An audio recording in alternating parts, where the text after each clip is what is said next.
안녕하세요. 알쓰피식 이하은입니다. 나이가 한 살 한 살 들어가면서 점점 늘어나는 눈가 기미나 잡티 때문에 고민이실 텐데요. 저 역시 여름이 다가오면서 자외선도 세지고 나이 때문인 것도 같기도 하고 기미가 점점 눈에 띄어서 요즘에 레이저 토닝이나 먹는 기미 치료약도 도란자민도 먹고 있고요.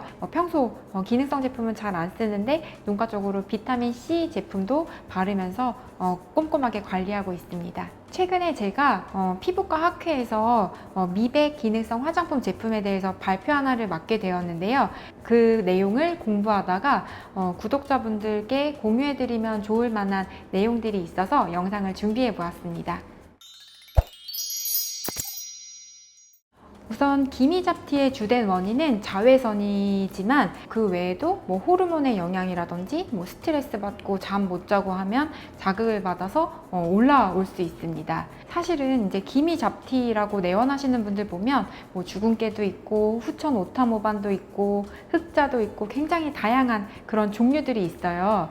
이렇게 각각의 다양한 색소 질환에 따라서 정확하게 진단받고 피부과에서 치료를 받는 것도 물론 중요하지만 전반적인 피부 톤이라든지 피부 안색을 좀 더 환하게 하기 위해서 홈케어, 미백, 기능성 제품 등을 이용해서 피부를 좋게 만들 수 있습니다. 자외선이나 호르몬, 스트레스 등으로 이제 피부가 자극을 받게 되면 피부 안쪽에 멜라닌 세포에서 멜라닌을 형성하게 되는데요. 이때 이런 형성된 멜라닌이 우리 피부 표피로 이동돼서 피부가 어둑어둑해지고 피부 톤도 떨어져 보이는 겁니다. 요즘에 되게 미백 화장품들을 많이 팔잖아요. 네. 그런 게 정말 효과가 있을까요? 네, 당연히 효과가 있습니다. 자외선에 의해 이미 형성된 멜라닌 색소를 줄여주고 멜라닌 세포에서 멜라닌 색소를 막 많이 만들어내는 것을 억제해주는 기전으로 피부 색소를 환하게 만들어줄 수 있습니다. 우선 식약처에 고시된 미백 원료로는 알부틴이나 당나무 추출물, 감초 추출물 등 여러 가지 성분들이 있는데요. 미백 제품들의 종류는 멜라닌이 형성되는 과정을 어디서 차단하느냐에 따라서 분류해 볼 수 있는데요. 그래서 멜라닌이 합성되는 과정을 간단하게 말씀드리려고 합니다. 우선 자외선에 의해서 멜라닌 세포가 자극을 받으면 티로시나제라고 하는 효소가 활성화되면서 멜라닌을 만들어내게 됩니다. 이렇게 멜라닌이 만들어지면 주변 각질 세포에 색소로 이동이 되고 그래서 표피로 이동이 되면서 우리 피부가 검게 보이게 되는 겁니다. 그래서 각각의 기전들을 차단함으로써 미백 효과를 볼 수 있고 멜라닌 색소가 생기는 그런 과정들은 대부분 산화 과정이기 때문에 이런 산화를 억제하는 것도 미백 효과를 볼 수 있습니다. 멜라닌이 생길 때 가장 중요한 효소가 티로시나제라고 하는 효소거든요. 그래서 이 효소를 억제하는 것이 가장 강력한 미백 효과를 보입니다. 처방하는 미백 연고의 주성분인 하이드로퀴논이 이 티로시나제를 효과적으로 억제하는 그런 성분이고요. 그 외에 알부틴이나 코직산, 감초 추출물 등이 이 티로시나제라고 하는 효소를 억제함으로써 미백 작용을 보이게 됩니다.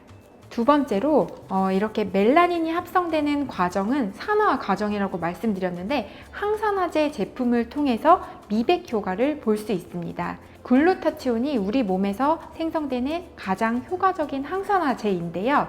그래서 이런 글루타치온을 조금 끌어낼 수 있는 성분의 화장품이 미백 효능을 보일 수 있는데 시스테아민이라고 하는 성분이 요즘에 그래서 떠오르는 미백 제품입니다. 또 대표적인 항산화제가 비타민C와 그 유도체인데요. 이런 타이로신의 산화 과정을 억제함으로써 효과적으로 미백 작용을 보이고 피부 안쪽에 활성산소를 감소시킴으로써 기미에도 도움을 줄 수 있습니다. 저 같은 경우는 비타민C 제품을 보습 때 바른 후에 이렇게 기미나 착색 있는 부위에 부분적으로 사용을 하고 있는데 효과를 보고 있습니다. 스킨스티컬 제품이고요.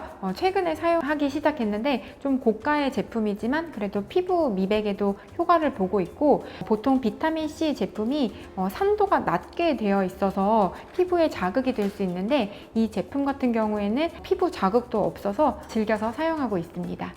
세 번째 기전으로 이제 형성된 멜라닌 색소가 각질 세포로 이동되는 것을 차단해 주는 성분인데요. 나이아시나마이드, 두유 추출물, 감귤 추출물 등이 있습니다.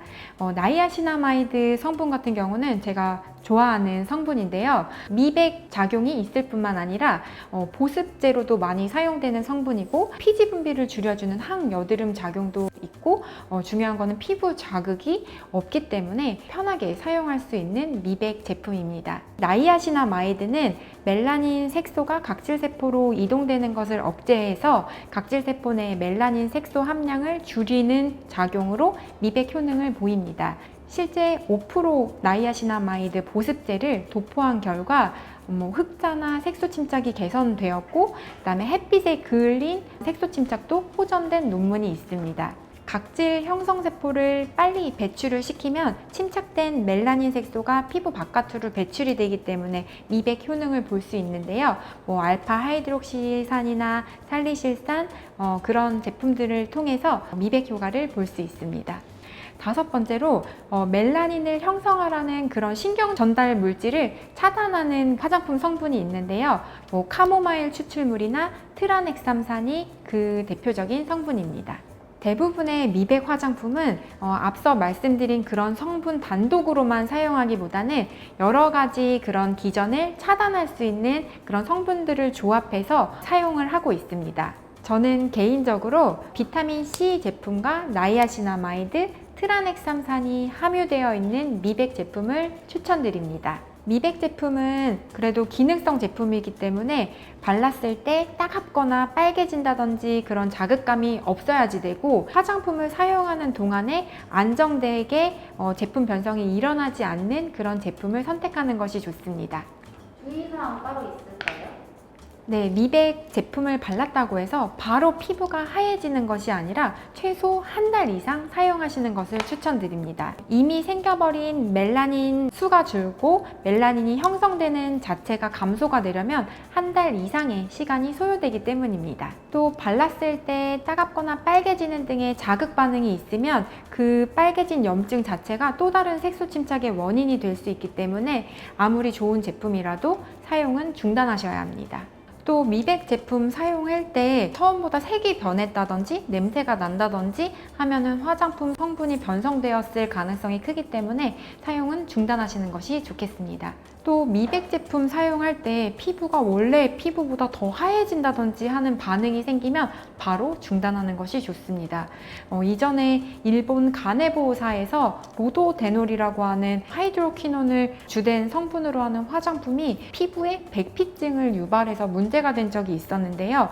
이런 기능성 제품을 사용할 때는 항상 이런 부작용의 가능성도 염두에 두고 조심스럽게 사용해야 합니다.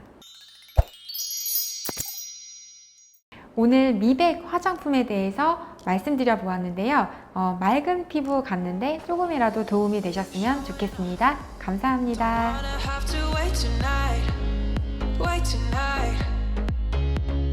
Better